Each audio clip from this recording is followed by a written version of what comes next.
Do you have any useful skills? Can you fix a car? Can you install a door clean enough to stop the smell of flesh drifting through the cracks?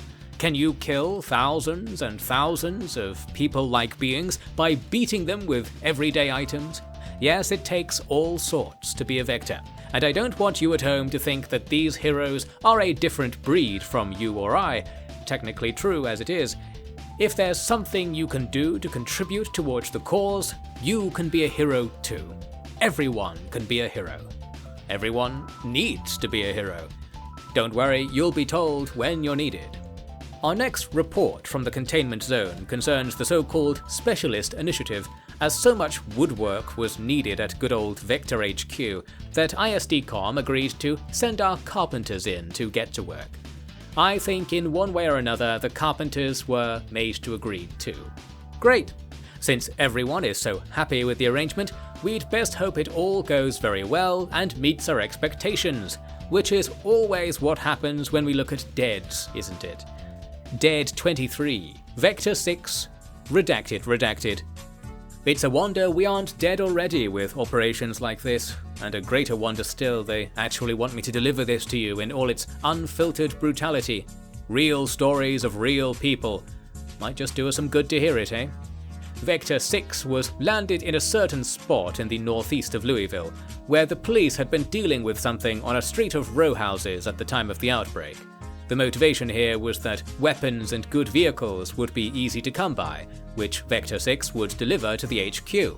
A marvelous idea. However, allow me to field a brief counter-argument and then provide you with rather compelling empirical evidence to back it up. Why can't the Vectors be landed directly at the chosen Vector site? Because there the whole place is surrounded by angry zombies and the crew don't like it. So they reason we'll go somewhere quieter. But are the outskirts of the city really any quieter? I think what has been forgotten is that this Vector program is designed to ultimately draw zombies over great distances, meaning that after a good 2 weeks of vectoring, Knox County is heaving with the beasts all over. Don't get me wrong, that's what we bloody well need, but it does mean that this idea of an easy entry for our new Vectors is a little misguided. Case in point, Vector 6. They were all but thrown from the chopper into an infested street, and were immediately wounded twice by the beasts in the mad struggle. 6 came out on top, wet blood dripping onto the dry blood already lining the sidewalk. It was a lovely little neighborhood. He took a dead cop's gun and car and tried to drive out of there. But it was already too late. The zombies were like water, flowing over Vector 6 and gripping onto the car, until finally it was anchored still a couple of blocks over. 6 panicked, the windows cracked, and that's where the report cuts off. More important admin to do, with a replacement Vector needing to be volunteered and drugged in short order. So 6 goes forgotten. He was the man who did our windows here. Best fortification guy we had.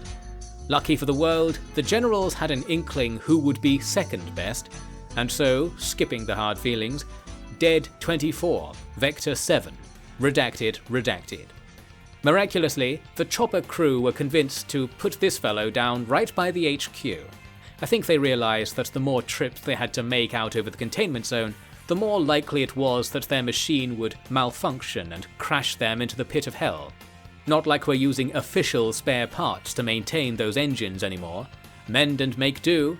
We all do it top to bottom, generals to trapped survivors. So whichever you are, keep it up. Fixing a door barricade is easier than dealing with a crack in a helicopter rotor, isn't it? Or not dealing with a crack in a helicopter rotor, as I believe was how the case turned out.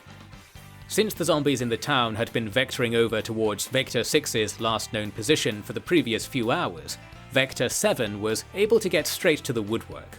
The plan was to secure the riverside behind the HQ with tall fences, so that the zombies migrating along the waterway would be forced to come around to the front entrance, simplifying the strategic challenge of fighting a 1 versus 1 million war, simple enough as it already is.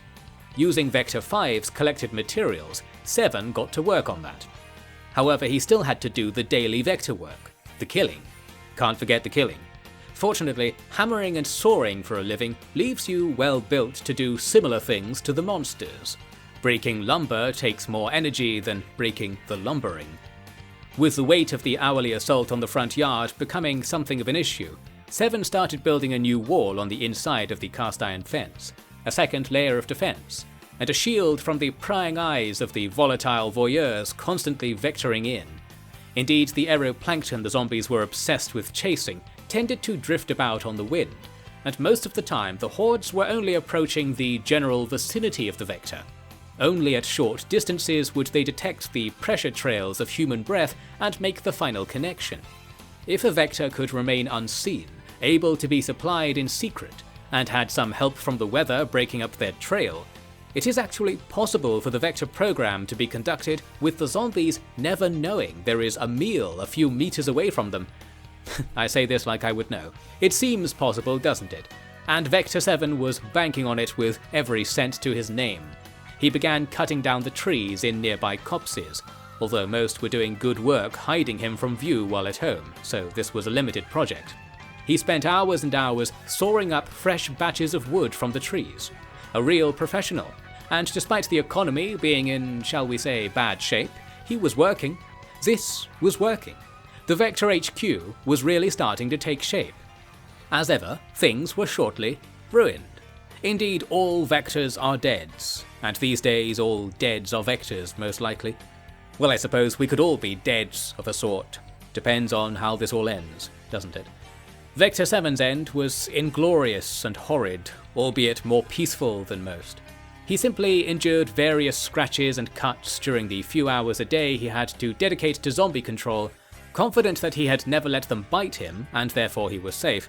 No, there is no therefore safe. Having cuts on your body anywhere while messily fighting the hordes allows refactored bacteria from the zombies to make the leap onto your skin and clothes, and then through the wounds into the bloodstream. It takes a while to get going with this infection method, but it gets going alright. And so Vector 7 began to fall ill and flag in his industrious work, which of course only made dealing with the zombies harder. It was time for another Vector, but the ISD has this little project they like to play at, where they let the Vectors die out as slowly as possible, because supposedly Vectors experience strange effects when mutated, which really manifest well out in the wild. What effects do I mean? I mean effects that are similar to those the bacteria has on dead bodies. Imagine if we could control that phenomenon and use it. Make us strong. Make us immune, not just to the bacteria, but to everything. If I have sold this all to you, imagine how excited those in power are at the prospect. I am not entirely against them, don't get me wrong, but getting a new Vector in there ASAP, or more than one even, seems the more useful thing to me in the short term. Then again, I am only a grunt. Perhaps having zombies assault our compound the second the Vector dies off is a good thing. Keeps us on our toes. Keeps there from being too many mouths to feed among the guards too. So, well, there's no point me giving advice, is there? Definition of insanity and all that. Vector 7 knew that he only had a day or two to live. He understood what he had to do, and how many people were relying on every precious minute his life still commanded. He organised all the materials and tools, planted out a load of carrots behind the house, and wrote down instructions for how to carry on his work on the walls. He knew, I think, that there wasn't going to be another carpenter available to the ISD until the next Tithe buses returned, and they, as it happens, haven't come back recently. Wouldn't be surprised if a little voice hadn't told him exactly that, in fact. And I should not forget to mention that he kept the HQ clear of zombies, ill or not, bashing their heads in with such obvious strength that one might be inclined to believe all this talk about the beneficial symbiosis between disease and host during the latter's terminal decline. Terminal ascent is the phrase then, eh? You'll get so strong and healthy you'll forget who you once were, weak and purposeless. In death your life will be plain sailing. King of the zombies. Is that what Vector 7 was destined to be? Everyone around here is working furiously to find out, although we can't exactly recover samples from the body without a new Vector, and that's the teeny-weeny oversight I think ISD Command made. Vector 7 fizzled out sometime in the night, following in 6's footsteps by hanging around the riverbank at the end to cool his nightmarish fever. That was 3 days ago now, and we've we've been extra careful and cautious, let's say, about selecting the next candidate. We're so close to success, we need to make sure we get a good one. That's right. One perfect vector might be able to use the springboard the last 7 created to take this program all the way to its glorious conclusion. Complete control over the Horde, and endless scope to research and refine new technology from this biological marvel washing over our lives. Which, in the meantime, does force me to alert you that any improvements to safety you have experienced will be temporarily reversed. I'm not sure precisely when we'll have a new vector. I mean, there were supposed to be sites all across the country. I think we just need to be slightly more sure this all works. Then the ISD will have the position they need to really clamp down on all the other little groups pretending to be the government. Pay them no heed. Listen only to my voice, because it will guide you into a wondrous future where narrators don't have to add bloody lib propaganda because their producers are fighting with soldiers in the next room. Cut! What's happening out there? Oh, hello. Are you down here? You tell me, madam. I understand the whole studio is your castle of a sort. Shut up. Right, grab him. Excuse me?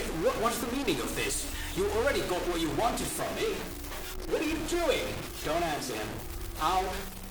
And you, let's get all this gear packed up. Essentials only. He's gonna convince the whole country to step into line. Or die trying. Or die trying. We should be using that motto more. Mac, write that down. We'll turn this room into the new test cell. Walls all soundproof, ain't they? We could do anything in here. Okay, we're getting closer, boys. Let's make it happen.